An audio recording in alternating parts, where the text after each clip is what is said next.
Well, welcome back to Whole Bible Study with your host, me, Taddy Noy. So far in our journey through Scripture, we've moved from the grand narratives of creation and covenant into the rugged wilderness of the Sinai. Here, the newly delivered people of Israel are being reshaped not just politically or geographically, but spiritually into a community called to live in close relationship with their God. We've witnessed the giving we witnessed the giving of the Ten Commandments, the covenant laws, the intricate construction of the tabernacle, and the dramatic moment when God's presence descended to dwell among his people. Leviticus opened with detailed instructions for sacrificial worship, burnt offerings, grain offerings, and peace offerings. These weren't just ceremonial acts. They were ways of expressing devotion, gratitude, and covenant loyalty. In Leviticus, holiness isn't some lofty abstraction. It's something tangible, lived out through rituals, spaces, and daily practices. And now in chapters 4 and 5, the text takes us deeper. We move from offerings of dedication into the realm of atonement, where guilt is confronted, sin is named, and brokenness is met with a path towards restoration. Now for the live reading. And we're going to be digging, this is Leviticus chapters 4 and 5. The Lord said to Moses, "Say to the Israelites, when anyone sins unintentionally and does what is forbidden in any of the Lord's commandments, if the anointed priest sins, bringing guilt on the people, he must bring to the Lord a young bull without defect, a sin offering.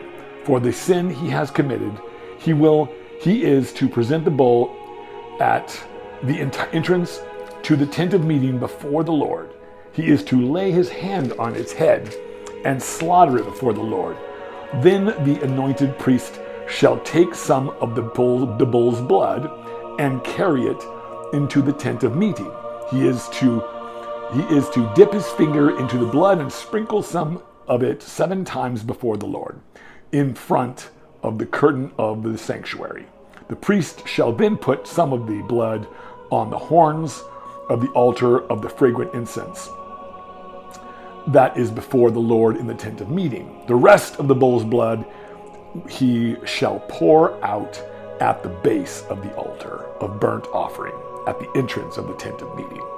He shall remove all the fat from the bull of the sin offering, the fat that covers the inner parts or is connected to them, both kidneys with the fat on them near the loins, and the covering of the liver, which he will remove with the kidneys, just as the fat is removed from the ox sacrificed as a fellowship offering. Then the priests shall burn them on the altar of burnt offering. But the hide of the bull and all of its flesh, as well as the head and legs and the inner parts and the offal, that is all the rest of the bull, he must take outside the camp to a place ceremonially clean,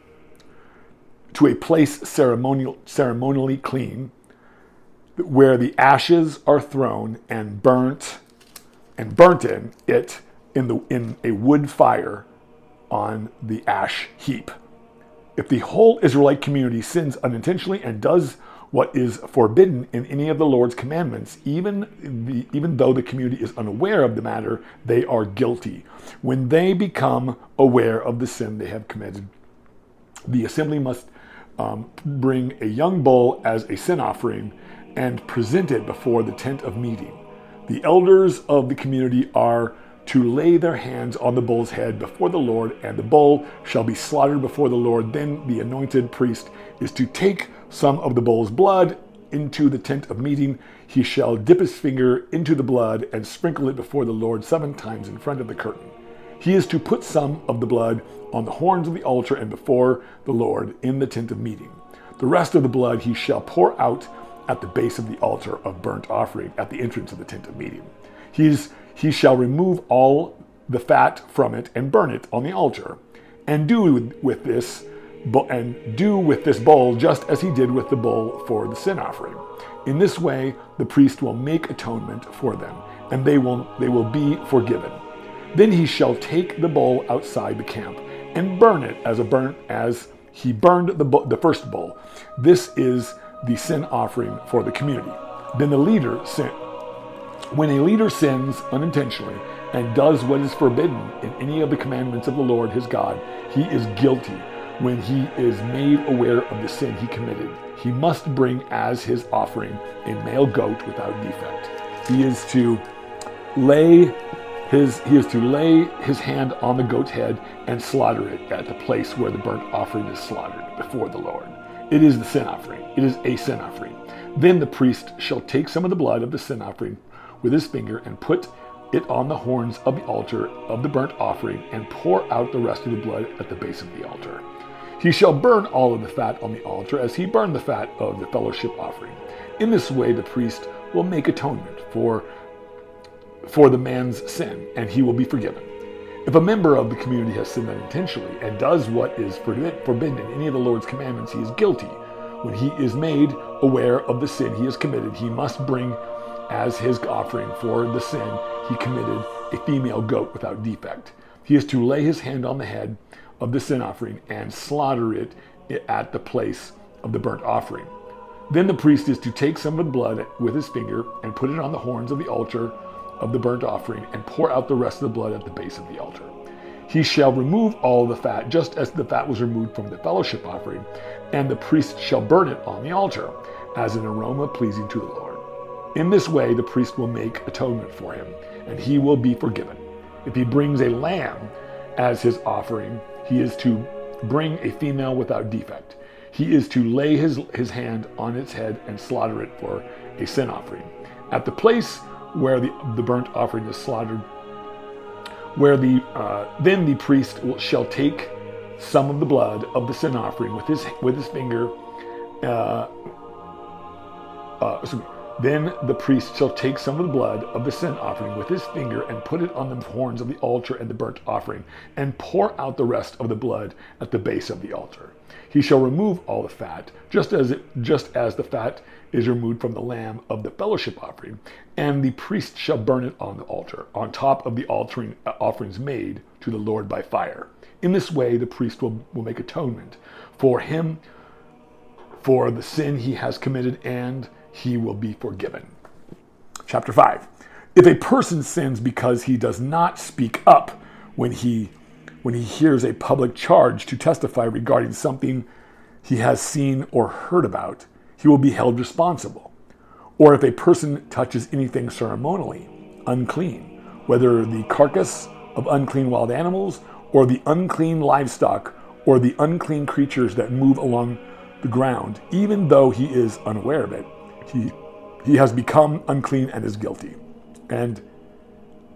Or if he touches human uncleanness, anything that would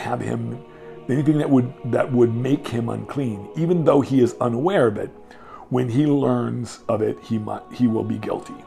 Or if a person thoughtlessly takes an oath to do anything, whether good or evil, in any matter one might carelessly swear about, even though he is unaware of it, in any case when he learns of it, he will be guilty. When anyone is guilty of any of these ways, he must confess. In that way he has sinned, and as a penalty for the sin he has committed, he must bring to the Lord a female lamb or goat from the flock as a sin offering, and the priest shall make atonement for him for his sin. If he cannot afford a lamb, he is to bring 2 doves or 2 young pigeons to the Lord as a penalty for his sin, one for the sin offering and the other for the burnt offering. He is to bring them to the priest, who shall first offer the first for the sin offering. He is to wring its head off its neck, not severing it completely, and is to sprinkle some of the blood on the sin offering against the side of the altar. The rest of the blood must be drained out at the base of the altar. It is a sin offering. The priest shall then offer the other as a burnt offering in the prescribed way. and make atonement for him for the sin he has committed, and he will be forgiven. If, however, he cannot afford 2 pigeons or 2 doves, he is to bring as an offering for his sin a tenth of an ephah of fine flour, or a sin offering. He must not put oil or incense on it, because it is a sin offering. He is to bring it to the priest, who shall take a handful of it as a memorial portion and burn it on the altar, on top of the offerings made to the Lord by fire. It is a sin offering. In this way, the priest will make atonement for him for any of these sins he has committed, and he will be forgiven. The rest of the offering will belong to the priests, as in the case of the grain offering. The Lord said to Moses, when a person commits a violation and sins unintentionally in regard to any of the Lord's holy things, he is to bring to the Lord as a penalty a ram from the flock, one without defect, and the proper value in silver according to the sanctuary shekel. It is a guilt offering. He must make restitution for what he has failed to do in regard to the holy things. Add a fifth of the value and and give it all to the priest, who will make atonement for him with the ram as a guilt offering, and he will be forgiven. If a person sins and does what is forbidden in any of the Lord's commandments, even though he does not know it, he is guilty and will be held responsible. He is to bring the priest as a guilt offering a ram from the flock, one without defect, and of the proper value, in this way to the priest, to make atonement for him for the wrong he has committed unintentionally, and he will be forgiven. It is a guilt offering. He has been guilty of wrongdoing against the Lord. So when we come to Leviticus 4 and 5, we encounter 2 specific offerings focused on sin. The ḥaṭṭā't, usually translated sin offering, and the āšām, translated guilt offering, or reparation offering. The Hebrew here matters. The ḥaṭṭā't addresses unintentional sins, failures, lapses in judgment, even ignorance. That still fracture the covenant relationship. The āšām, on the other hand, involves wrongdoing that causes damage, often with tangible consequences. It demands more than a ritual acknowledgement. It requires restitution. One of the first things to notice is how responsibility is structured. The procedures for the ḥaṭṭā't vary depending on who has sinned. If the high priest sins, it impacts the entire community. If the whole congregation sins, the ritual expands. If it's a tribal leader, the offering changes. And if it's an ordinary individual, it's scaled accordingly. This hierarchy reflects an ancient understanding that leaders, especially priests, stand as symbolic representatives of the people. Dr. James Tabor, a historian of early Christianity, has pointed out that this graded system reveals how Israel saw sin as both personal and collective. Sin at the top was never just private. It had communal consequences.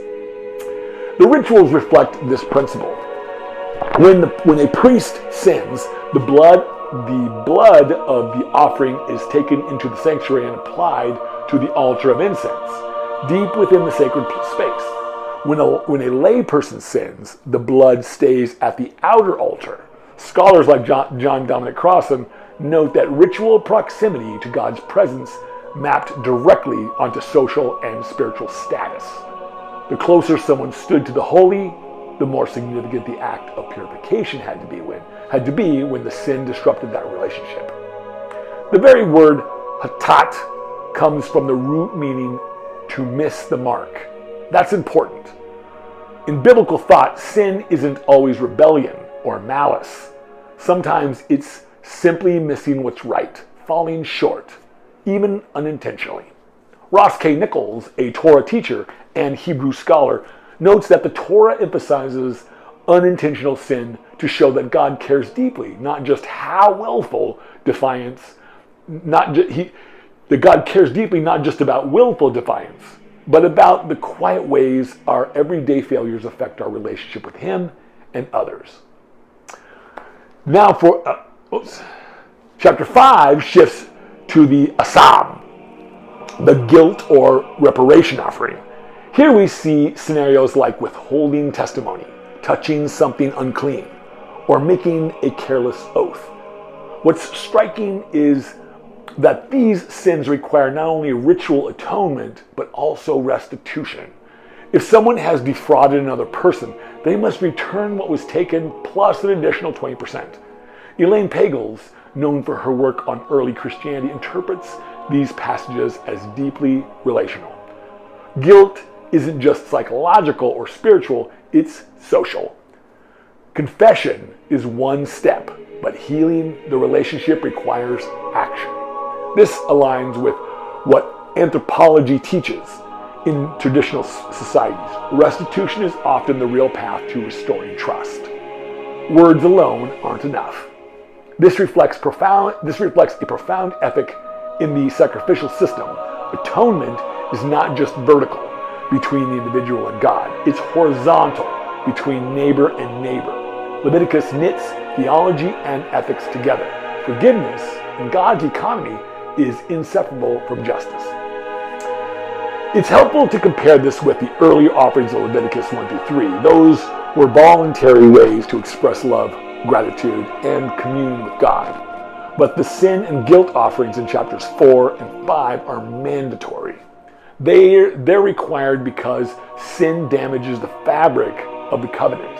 As Marcus Borg once put it, the sacrificial system uses two types of language: the language of intimacy and the language of repair. Both are essential. Love needs to be expressed, but so does responsibility when things go wrong. Now, ancient altars, now first a little bit of talk on some ancient altars and sacrificial implements. Archaeology sheds light on how these rituals may have looked. Excavations in Israel have revealed altars with built-in channels for blood drainage. Sacrifices weren't abstract. They were physical, sensory experiences. The smell of burning flesh, the sight of blood, the priest's hands pressing down on the animal's head, these moments engaged the full body. In ancient thinking, blood wasn't symbolic. The way we use symbols today, it was life itself. To apply it to the altar was to restore life where sin had introduced death. George Nicholsberg, in his work on the Second Temple Judaism, emphasized this link between blood, life, and holiness. Without that theological foundation, later Christian views on atonement, particularly the death of Jesus, would make very little sense. Leviticus 5:5 adds another key element: confession. Quote, when anyone becomes aware of their sin, they must confess. Unquote. This wasn't optional. It was required. And it wasn't generic either. It called for specific admission of fault. Many ancient religions used mechanical rituals, but here we find something deeply personal: honesty as part of the offering. Dr. Tabor highlights this moment as one of the earliest biblical references to confession as a spiritual practice. From here, the idea grows into Jewish practices of repentance and into Christian traditions of penitence and prayer. The guilt offering goes even further. Restitution isn't just a return. It includes a 20% penalty. This echoes Exodus 22, which lays out restitution laws for theft and damage. The point? Sacrifice doesn't replace justice. The two work hand in hand. Rabbinic tradition later insisted that God wouldn't forgive a person until they had first made things right with their fellow human. This is ethics in action. Scholars believe that Leviticus 4-5 belong to what's called the priestly source. Sections of the Torah likely shaped during or after Israel's exile. In exile without temple or land, rituals were a way to preserve identity. John Dominic Crossan calls this a theology of survival. By writing down detailed instructions, the priestly authors ensured that holiness could be pursued even in displacement. but scholars debate what these rituals really mean. Were they about moral guilt or ritual purity? Well, Lauren Stuckenbrook, a scholar of apocalyptic literature, points to the book like 1st Enoch, where sin is seen not as a wrongdoing, but as pollution. It stains the world. In this view, sacrifice becomes a form of cosmic cleansing, scrubbing the sanctuary so God's presence can remain. Others, like Marcus Borg, focus on the relational view. Sin breaks connection and sacrifice restores it. The beauty of Leviticus is that it can hold both views together. Sin pollutes and it estranges, and the offerings cleanse both sacred space and human soul. One of the most compassionate aspects of Leviticus is its sensitivity to economic reality.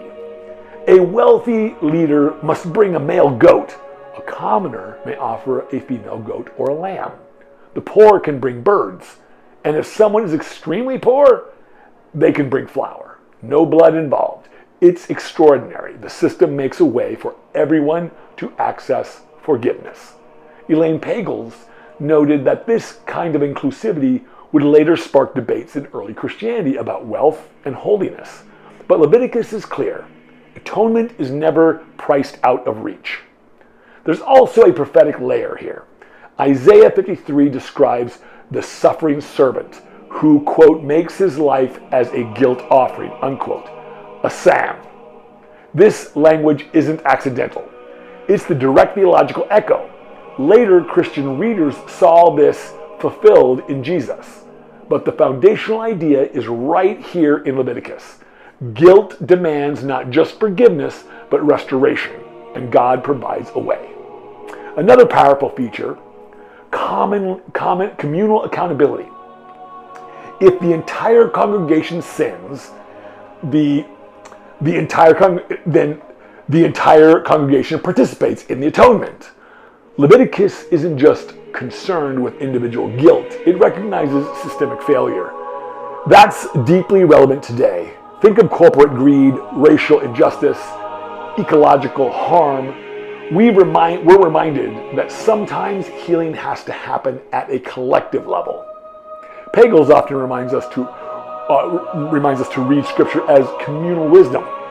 Leviticus speaks not only to private piety, but to shaping a society that values justice, honesty, and reconciliation. Now for some final thoughts. Ritual in this world was an empty tradition. It was a way to process grief, guilt, and failure.